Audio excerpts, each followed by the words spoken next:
So I'm here tonight because on Twitter I made a comment about how I now think that Nightmare on Elm Street Part 2, Freddy's Revenge, is a better movie than the first one. And I caught a little flack from it from some friends who are fans of the original. That's understandable. I never grew up on the original. I didn't watch any of the Elm Street films until I was already well into high school, so I don't have any nostalgia for them. I know a lot of people grew up on those movies, and watching them, it brings them back to those childhood fears and those childhood experiences, and I don't have that. So, I mean, I like the series. I like what it could be more than I do what it is. And that's kind of taking the entire series in as a whole, but let's focus on the first two. The first film, I don't like the first film. It's got really good concept, great characters. Heather Langenkamp is just classic. Um, but I don't like it. It's a messy movie. The story is all over the place. There's no logic to it. If you're going to bring a fantasy element into reality, there still has to be an element of logic behind it. If you're just going to bring in a sense of anything can happen, I'm not interested. That's what The Grudge did. The Grudge was something that anything could happen. There was nothing you could do to stop it. And I wasn't interested because that doesn't make a good story. If your heroes can't do anything, where's the conflict? Where's the struggle? What's the point? What's the point if something can just do anything it wants to you? And that was the thing with the original. Everyone makes a big case about how Nancy fought back. She rigged up her house with some Home Alone booby traps. And those didn't even work. He still came back and got her in the end, and she turned her back on him and took the fear from him. That should have worked. That should have gotten a great victory. That would have fit rules. But it didn't work. He still came back and he got her in the end. There's this whole thing about we got to pull him into the real world. How the hell do you pull this guy into the real world? He does not physically exist as physical matter. How do you pull him into a physical space and then hit him with sledgehammers? It does not work that way. And then also, conversely, how is it that he's able to manipulate reality? Attacking someone in their dreams, that's a great primal idea. I love it. How is he then able to, fly someone all over a room or suck someone into a bed and create this huge geyser of blood or create his mouth and tongue on the end of a phone?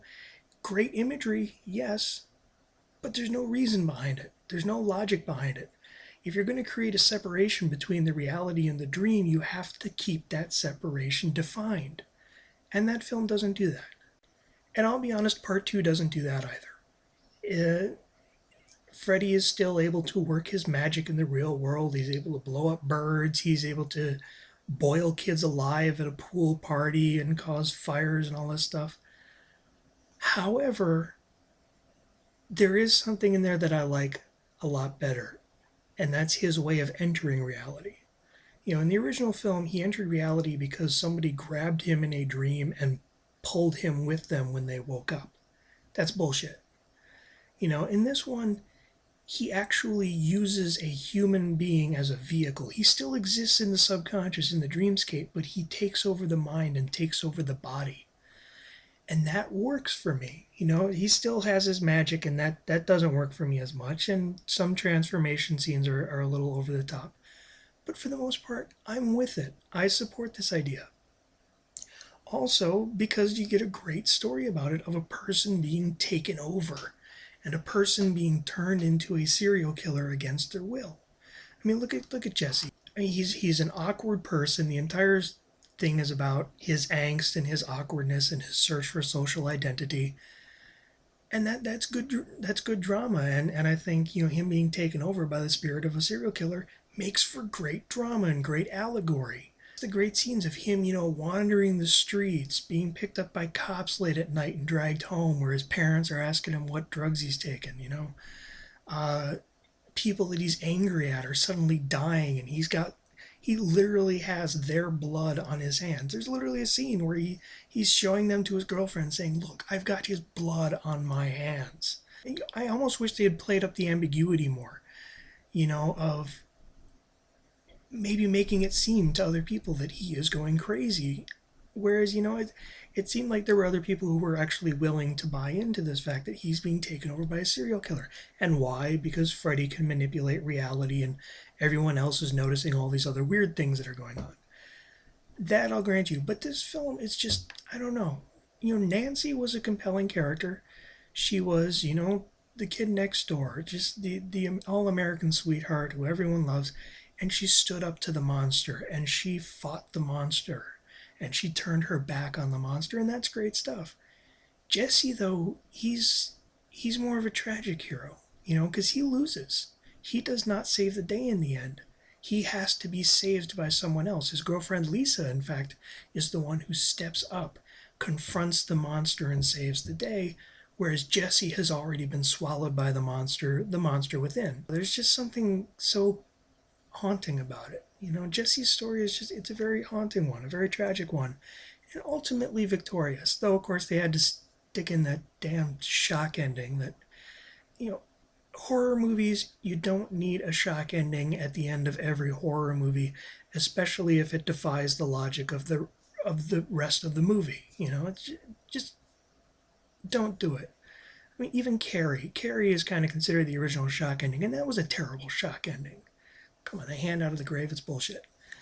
But anyways, back to Elm Street 2. All in all, I actually think it's a better made movie. Wes Craven, I think he's an interesting writer. I don't always think he's a consistent writer, but he is an interesting writer. And he does capture those questions of teens who feel out of place with disharmony and whatnot, but this film actually does it even better. Jesse is one of us. He is an awkward kid, and he's struggling to find his way in the world. In the first Elm Street, the kids were all comfortable. They were already in relationships. They had their friends and all that stuff.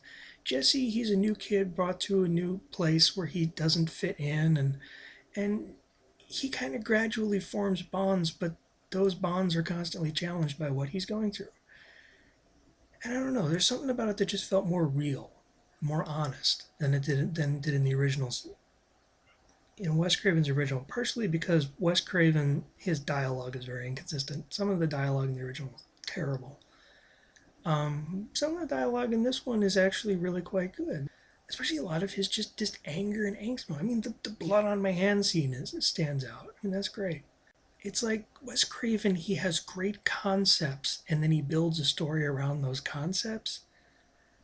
Elm Street 2, it felt more like they had a story and the visual sequences arose out of the story instead of, the other way around. I mean, just look at the great scene where Jesse just walks up to his sister's room and just stops himself moments before, killing her with the claw on his hands. And it's just like, holy shit, what did I just almost do? I don't know. There's just something I like about this movie better. Plus, it's better made. The visuals are more consistent. They're tighter. The makeup effects are great. The visual effects are great.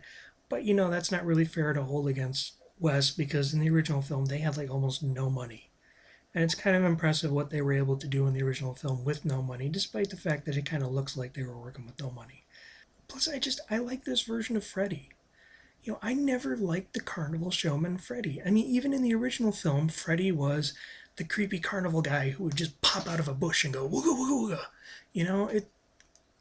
I don't find that scary. I find it annoying. This Freddy is almost always in the shadows, and he's always just kind of looming there. And I don't know, his dialogue, there was a quiet menace to him. He was just this perversity, yet he was quiet. And he would just kind of slowly slime his way over you. Except the pool party sequence. The pool party sequence is an absolute train wreck in this movie. But if you can just kind of like shut your brain off for the 5 minutes of the pool party sequence where shit's flying around, then the rest of the movie is really good. But yeah, the Freddy of Part 2 is what I always thought Freddy Krueger should be. He is the perverse monster always lurking in the shadows. I don't want someone like, yeah, just chasing after you, waving around a claw, cackling like an old crone. I don't find that scary. This I find scary. And I'm actually kind of impressed that this is kind of the direction they went in the remake with Jackie Earle Haley, which was actually, I thought, one of the stronger elements of the remake. One of the big criticisms about part two is the homoeroticism.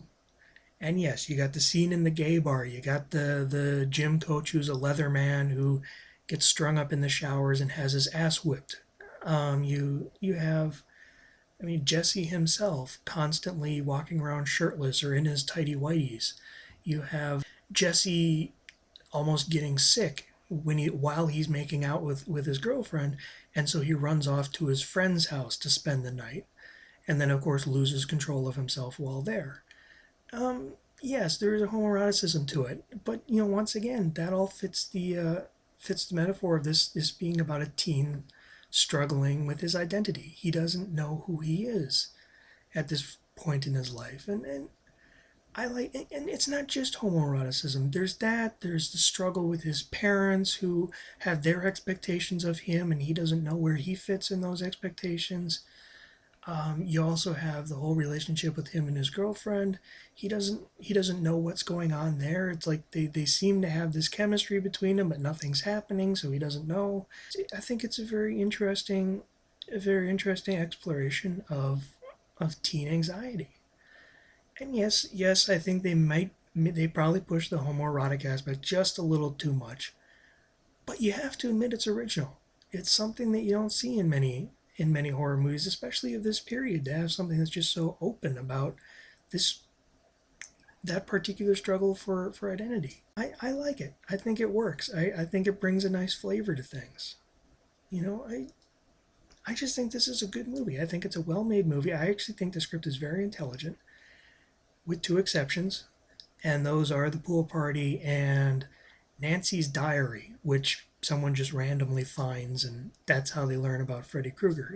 I'd rather keep them in the dark about who Freddy is until they find it out on their own than just have, oh, we found a random diary. I like it. I think it's a well-made film. I think the performances in it are great. This is the only performance that I actually bought from Robert Englund. The whole Carnival Barker thing, I never bought his performance. He's not playing a character. He's going wooga wooga. I'm sorry. I just don't like him. But I like him here. There's just this, I don't know, there's just this very haunting atmosphere to this entire film. It's just, the way it's shot, the Christopher Young score. And by the way, purists, I don't care that he doesn't use any of the old themes. It's a great score. I just really like this movie.